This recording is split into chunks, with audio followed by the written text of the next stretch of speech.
Hello everyone, or good morning. My name is Anne Matilainen and I come from the University of Helsinki Ruralia Institute, and I was planning to tell you some insights on forest owners' decision making that we may come back later on and reflect on when we are discussing on actual services and pilots that we have implemented in this project. But first of all, I would like to remind you of a few things which are probably the very basic ones, but they are also the things that you often forget or you don't really consider properly. And the first thing is, of course, that forest owners are people, and the principles of human decision making also apply to them. Not very surprising, but often we talk about forest resource and kind of forget that forest owners are the vital or important factor in the decision making at the end, and it's not only rational forest related issues that they consider.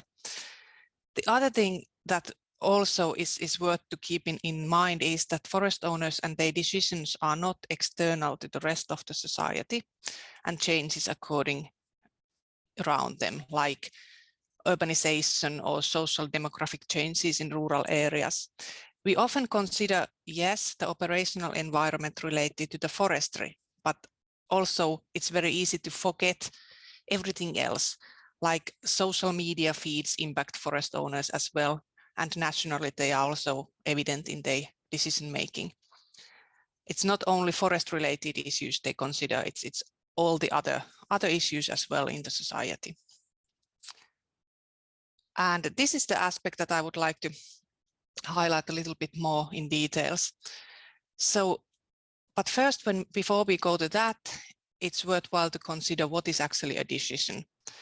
And if you want the definition, it's normally described as a choice between at least two alternative actions.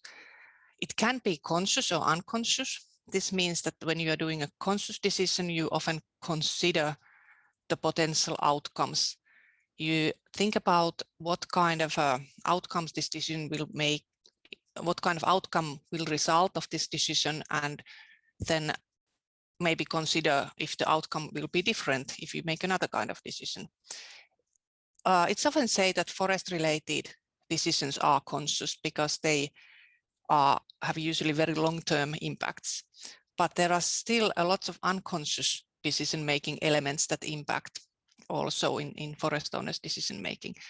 Unconscious decisions are like a kind of a reactions. You don't even know that why you are making the decision that you are making, and you don't really think too carefully what does this mean. It's just a reaction to the situation, and they are very difficult to control also in that sense, because you cannot usually reason very much to influence on those decisions. Some of these examples of these unconscious decisions are heuristics, so called of rule of thumb strategies. So people have certain ways to make decisions which are based on their previous experiences and attitudes. And as I mentioned, it's kind of an automatic thing, and it's based on well, the kind of a reaction. And I have two examples here. That one is affect heuristic, which kind of means that something a bit irrational, emotional issues like bad weather, for example, you are not feeling good because the weather is bad and you're a little bit sort of sad, or you are not concentrating on the issues. Those kind of things can also impact on decision making related to forests and forest management. And it doesn't, if you think about rationally, it doesn't make sense, but still it happens. The other one I have an example here is availability heuristics, which means kind of a thing that people tend to choose the alternative which is easiest for them to take. So, okay, I know this alternative, or this is here at hand, I can buy this service. So they will take that one rather than consider if this is the better service actually than the other one. These heuristics, they don't lead to most optimal result of the decision or outcome of the decision often, but psychologically they kind of they are handy because you don't have to use so much of your capacity to think about what kind of decisions to make. And they often, as I mentioned, are based on earlier experiences, so they are a bit safe in that sense. Then we also have this kind of a cognitive biases in human decision making, which means that humans are having systematic tendencies to weight their observation, interpretations, and information in certain ways compared to objective evaluation. This means that we often, for example, choose to believe the information what confirms our previous beliefs on that subject. It's a very good example, a very strong example is this COVID epidemic and, for example, vaccinations and reactions on that. So you're looking for the information that strengthens your own previous opinion on issues rather than consider objectively what kind of a outcome or what kind of a value or what kind of a sort of a criticism you can show towards the information at hand. I just wanted to mention these two things because we often forget that these kind of things impact also the forest owners. And it's a very normal thing that this happens. It's a human way to make decisions. But when we know about this, it might make us consider better how we can take this in consideration in the service provision.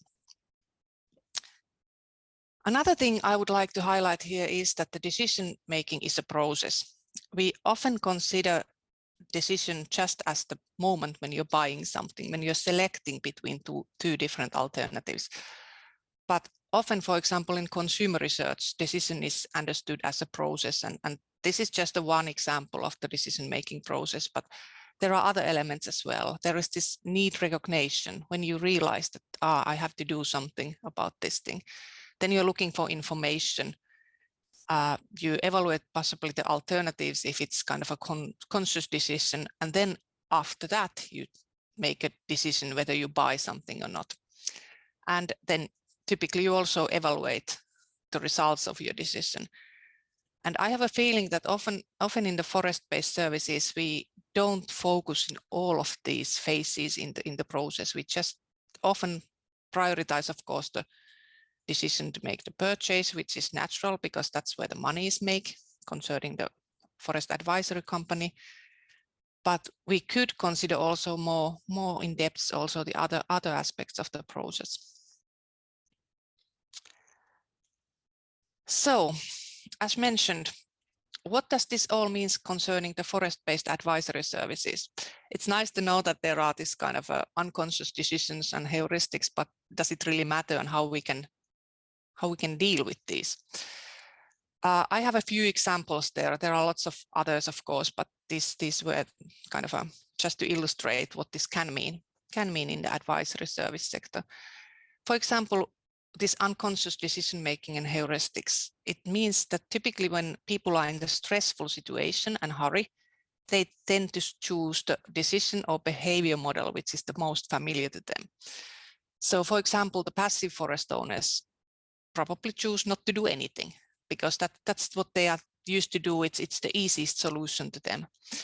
So I guess that means for the forest-based advisory services is that how you create a good decision-making environment, how you make it so comfortable for the forest owners that they don't stick to the typical behavioral models that they do.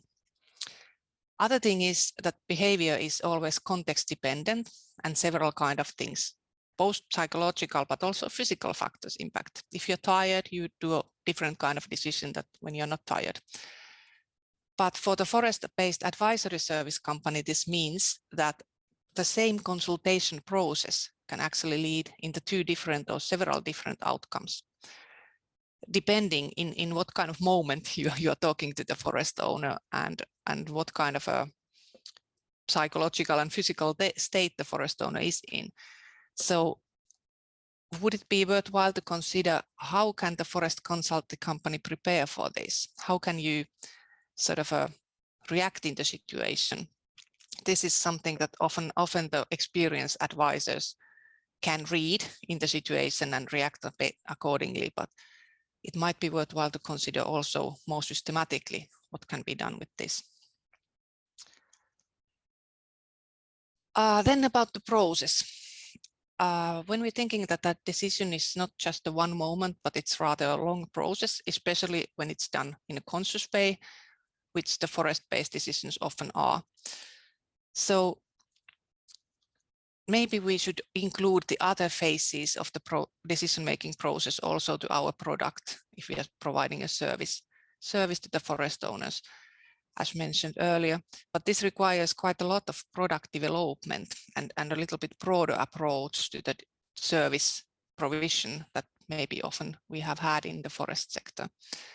This has been done quite a lot in the consumer research, for example. So maybe there are some good examples that we could learn from and think how things are done there, and maybe take this more systematic product development approach also to the forest-based services. At the end, I would like to summarize a few things, or maybe illustrate again that what kind of things actually can impact on decision making and what we could do maybe about those, and what we can control and what we can't control. But when we are looking at the forest owners' behavior, in the picture, there's this red square around it. So there are naturally forest-related issues which impact on the decision making. There are size of the forest holding, location of the forest, type of the forest, characteristics, and then it seems that there's one still in Finnish, meaning that it's a diversity values of the forest. Naturally, those impact what kind of decision can be made regarding on the forest resource the owner owns. You cannot use maybe a let's say like economic alternative if the forest is very small, if you don't get any economic values out of that. And these are things that it's very hard to impact actually with the forest-based advisory services. The forest is what it is at the moment when we contact the forest owner, but it restricts the alternatives for the decision as well. Then we have sociocultural environment of forest owning. I have just a few examples here. Like, of course, often we talk about wood or timber prices and markets and how their marketing situation is. But then there are also laws, policies, regulations that impact what decision can be made, the norms that impact enormously the human decision making, and then media, as mentioned, had a big role. Again, it's quite hard with the forest-based advisory service to impact on these things. You cannot change the laws. You can help with the forest owner to deal with the laws or regulations, but it's not very easy to change them. And then we have, of course, the forest owner. And there are different kind of things like age and personality, values, sex that impact. Some of these things you may know before you contact on the forest owner. Some of are very difficult, like it's very hard to get the values with the brief consultation or the personality. And then at the center there is this meaning of forest ownership, what the forest owner actually means to the society and also to the forest owner. And all this impact on the forest owner's behavior. Again, it's very hard to change the forest owner as a person, but as mentioned, the different people react in different way in different situations. So maybe you can do some tailoring, for example, based on the forest owner's values or age, and then this leads more or less to segmentation of the forest products. And that's another thing that I think that we still have quite lots to do in the forest-based advisory sector. I had a few links, but there's also links for the web page that if you are more interested on forest owners' decision making in general, or also about the service, we have just brand new handbooks about these issues that you can look at from the web page.